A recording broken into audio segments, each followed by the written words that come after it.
समय कभी किसी के लिए नहीं रुकता। जो इसके साथ कदम नहीं मिलाता वह पीछे छूट जाता है। लेकिन क्या समय के साथ चलने का मतलब सिर्फ बदलती तकनीक और दुनिया को अपनाना है, या असली समझदारी तब होती है जब हम अपने विचारों, आदतों और जीवन शैली को भी समय के अनुसार ढालना सीखते हैं।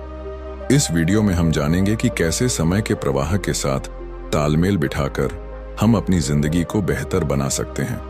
पर दोस्तों, वीडियो में आगे बढ़ने से पहले यदि आप भी भगवान गौतम बुद्ध के सच्चे भक्त हैं तो इस वीडियो को लाइक करके कमेंट बॉक्स में नमो बुद्धाय जरूर लिख देना। तो चलिए बिना किसी देरी के आज की प्रेरणादायक बौद्ध कहानी को शुरू करते हैं। एक समय की बात है, एक बार एक महात्मा अपने सभी शिष्यों को उपदेश दे रहे थे। तभी उन सभी शिष्यों में से एक शिष्य महात्मा से पूछता है, हे गुरुदेव, क्या यह जरूरी है कि हम समय रहते अपने कार्य को पूरा कर लें? हम उसे बाद में भी तो कर सकते हैं। हम उसे बाद में क्यों नहीं कर सकते? इस पर महात्मा अपने उस शिष्य से कहते हैं, बनते समय के साथ अगर तुम हर कार्य को करते हो तो जीवन में तुम्हें उसका लाभ भी मिलेगा और तुम आगे की ओर बढ़ते चले जाओगे। महात्मा अपने उस शिष्य से कहते हैं, समय एक ऐसी चीज है जो कभी किसी के लिए नहीं रुकता, इसलिए समय के साथ अपने कार्य को पूरा कर लेना चाहिए। यदि तुम अपने कार्य को कल पर टालते हो तो क्या तुम जानते हो कल क्या होगा? क्या तुमने कल देखा है? यह कोई नहीं जानता। तुम्हारा आज तुम्हारे पास है, इसलिए इस पर ध्यान दो, क्योंकि यदि यह समय निकल गया तो फिर कभी वापस नहीं आएगा। इस पर शिष्य कहता है, पर हे गुरुवर, ऐसा क्यों होता है? हम उस कार्य को बाद में क्यों नहीं कर सकते? इस पर महात्मा अपने उस शिष्य से कहते हैं, क्योंकि हर कार्य को करने का एक निश्चित समय होता है। इसे और अच्छे से समझाने के लिए मैं तुम्हें एक कहानी सुनाता हूं। इस कहानी को ध्यानपूर्वक सुनना और समझने का प्रयास करना। एक समय की बात है, दयानंद नाम का एक व्यक्ति था जिसका सौरभ नाम का एक बेटा भी था, और उसका बेटा बहुत आलसी था। वह कभी भी किसी कार्य को समय पर पूरा नहीं करता था। एक काम करता और उसके बाद वह भाग जाता और घर पर भी वापस नहीं आता। इसी तरह उसका कार्य अधूरा रह जाता। जब सौरभ अगले दिन उस कार्य को पूरा करने जाता तो उसका काम और भी ज्यादा बढ़ जाता। वह किसी भी कार्य को मेहनत और लगन के साथ पूरा नहीं कर पाता था, और यह बात उसके पिता दयानंद को बहुत अच्छे से पता थी कि उसका बेटा किसी भी कार्य को पूर्ण रूप से नहीं करता, ना ही किसी काम को सही ढंग से करता है। इस कारण दयानंद अत्यधिक चिंतित रहता। उसे यह समझ नहीं आ रहा था कि अपने बेटे सौरभ को कैसे समझाए कि हर कार्य को उचित समय पर पूरा कर लेना चाहिए। देखते ही देखते समय बीत गया और वह दयानंद बूढ़ा हो चुका था। उसकी उम्र हो चुकी थी और अब उसे यह चिंता सताने लगी थी कि उसके बेटे को कौन संभालेगा, उसे कौन समझाए कि कैसे कोई कार्य सही समय पर और सही ढंग से करना चाहिए। एक दिन उसने यह तय किया कि वह अपने बेटे सौरभ से इस विषय पर बात करेगा।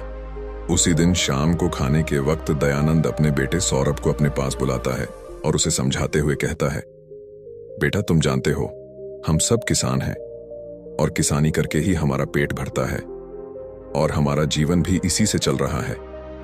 मैं जब तक स्वस्थ था मैंने पूरी लगन और मेहनत के साथ इस कार्य को पूरा किया है, लेकिन अब मैं बूढ़ा हो चुका हूं, मेरी उम्र हो चुकी है।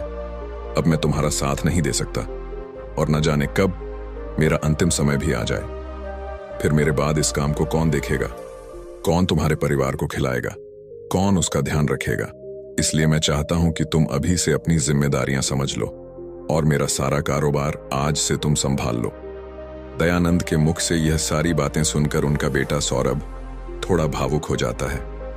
तभी आगे उसके पिता उससे कहते हैं, तुम्हें अब से अपनी हर जिम्मेदारी को समझना होगा, अपने कर्तव्यों का पालन करना होगा, हर काम को स्वयं से करना होगा, और यदि तुम अपने सभी कार्यों को समय पर पूरा कर लोगे तो निश्चित तौर पर तुम्हें सही और अच्छे फल भी मिलेंगे। इससे सौरभ थोड़ा सा क्रोधित होकर अपने पिता से कहता है, पिताजी, आप क्या कहना चाहते हैं? आपको क्या लगता है मैं अपना कोई कार्य पूरा नहीं करता? मैं खेत में जाता हूं, वहां रहता हूं, वहां की देखभाल करता हूं, घर के कामों के लिए भी जगह जगह जाता हूं। तो क्या यह सब कार्य नहीं है? क्या इन सबको कार्य नहीं कहते? और क्या इन्हें मैंने बिना मन के ही पूरा किया है? इस पर उसके पिता कहते हैं, बेटा मैं जानता हूं कि तुम रोज खेत जाते हो, लेकिन मुझे यह भी पता है कि तुम वहां जाकर एक पेड़ की छाया में सो जाते हो और अपना समय बर्बाद कर देते हो। मैंने खुद कई बार तुम्हें खेतों में सोते हुए देखा है और तुम कहते हो कि तुम घर के कामों के लिए बाजार जाते हो। मैंने तुम्हें कई बार बाजार के बहाने अपने मित्रों से मिलते हुए देखा है, उनसे घंटों बातें करते हुए देखा है, लेकिन तुम एक पल के लिए यह नहीं सोचते कि घर पर बूढ़े माँ बाप हैं, उनका भी तो ख्याल रखना आवश्यक है। अपने पिता के मुख से यह सारी बातें सुनकर सौरभ शांत हो जाता है, क्योंकि उसके पास अब कहने के लिए कुछ नहीं बचा था। वह चुपचाप अपने पिता की बात सुनता है। उसके पिता आगे कहते हैं, अपना हर कार्य पूरे मन लगन और ईमानदारी के साथ करना चाहिए, क्योंकि ऐसा ना करके तुम किसी और को नहीं बल्कि खुद को ही धोखा दे रहे हो, जो तुम्हारे लिए आगे बढ़कर बड़ी समस्या बन जाएगी। और तब ना तो तुम्हें कोई समझाने वाला होगा और ना ही तुम कोई साथ देने वाला होगा। कल को यदि हम ना रहे तो तुम क्या करोगे? इसलिए समय रहते अपने कार्यों को संभाल लो और ईमानदारी और मेहनत के साथ अपना कार्य पूरा करो। मेरा काम तुम्हें केवल मार्ग दिखाना है और मैं तुम्हें केवल मार्ग ही दिखा सकता हूं। उस पर तुम्हें खुद ही चलना होगा, उसका अनुभव तुम्हें खुद ही प्राप्त करना होगा और यह सब तुम पर निर्भर करता है। यदि तुम मन लगन और ईमानदारी के साथ अपना कार्य करोगे तो तुम्हारा मन हमेशा प्रसन्न रहेगा, तुम हमेशा खुश रहोगे, क्योंकि तुमने अपने कार्य में अपना 100% दिया है। इसीलिए तुम समय के साथ आगे भी बढ़ते चले जाओगे। और यदि तुम समय बर्बाद करोगे तो समय भी तुम्हें एक दिन अवश्य बर्बाद कर देगा, क्योंकि समय किसी का इंतजार नहीं करता। इसलिए अपनी गलतियों को समझो, उन्हें सुधारो, अभी भी समय है। इतना कहकर सौरभ के पिता दयानंद वहां से चले गए और सौरभ भी अपने कमरे में सोने चला गया। लेकिन अब भी सौरभ अपने पिता की बातों पर ध्यान नहीं देता। ऐसे ही कुछ दिन और बीत गए। कुछ दिनों के बाद उसके माता पिता की तबीयत अचानक खराब हो गई और उनकी अचानक मृत्यु हो गई। माता पिता के जाने के बाद सौरभ पूरी तरह से अकेला हो चुका था। अब उसके साथ कोई नहीं था, उसका किसी चीज में मन नहीं लगता। वह रात रात तक जागता रहता, सोचता रहता कि उसने क्यों अपने पिता की बातें नहीं मानी। यदि उसने अपने पिता की बात मान ली होती तो आज वह हर कार्य को पूरे मन लगन और ईमानदारी के साथ कर पाता। लेकिन जब भी सौरभ कोई कार्य करने जाता तो उसे कुछ आता ही नहीं था, क्योंकि उसने तो कभी ठीक ढंग से काम किया ही नहीं था। इस कारण से सौरभ से कुछ भी होता नहीं था। सौरभ ने कुछ सीखा ही नहीं था।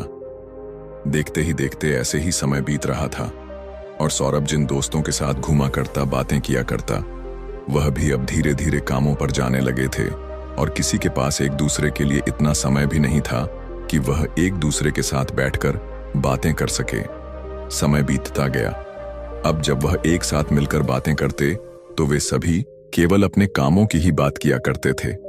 लेकिन वहां पर सौरभ बिल्कुल चुपचाप रहता, क्योंकि इसने अपने जीवन में कुछ नहीं किया था, जिस कारण से सौरभ वहां से क्रोधित होकर वापस चला जाता और अब उसे पछतावा होता है कि उसने अपने जीवन में कुछ नहीं किया, जबकि उसके सारे दोस्त धीरे धीरे आगे बढ़ रहे हैं। वह अपने जीवन में कुछ अलग कर रहे हैं और वह अब भी वहीं का वहीं है। सौरभ ने तय किया कि अब से वह खेतों में खूब मेहनत करेगा, जैसा उसके पिता ने कहा था। पूरी लगन और मेहनत के साथ वह अपने कार्य को पूरा करेगा।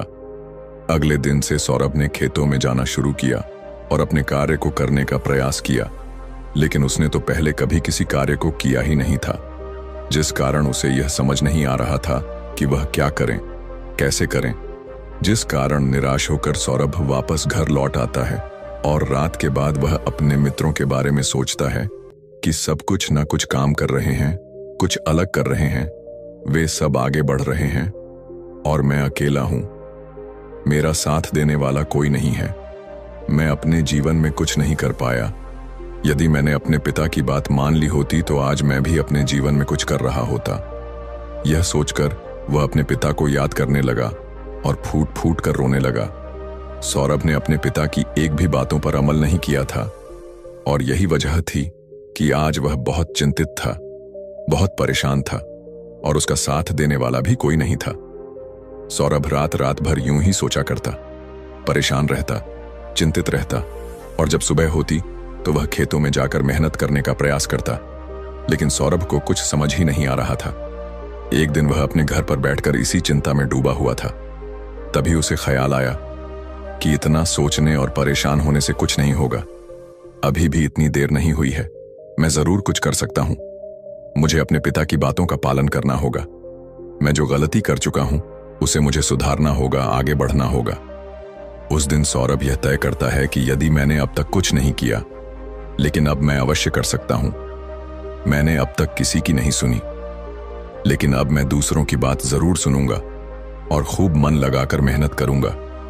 सौरभ ने अगले दिन सुबह से ही अपने खेत पर जाना शुरू किया और अपने आस पड़ोस के लोगों से खेती के बारे में जानकारी इकट्ठा की, और जैसा जैसा उसे बताया गया था उसने ठीक वैसा ही किया। सौरभ ने खूब मेहनत की। उसने अपने कामों पर ध्यान देना शुरू कर दिया। जो काम उसे नहीं आता था वह उसे किसी से पूछ लेता था और फिर उस पर कार्य करता था। धीरे धीरे सौरभ ने मेहनत की महत्वता को समझ लिया था, समय की महत्वता को समझ लिया था। वह धीरे धीरे मेहनत और लगन के साथ अपने कार्य को पूरा करने लगा और ईमानदारी के साथ वह आगे भी बढ़ने लगा।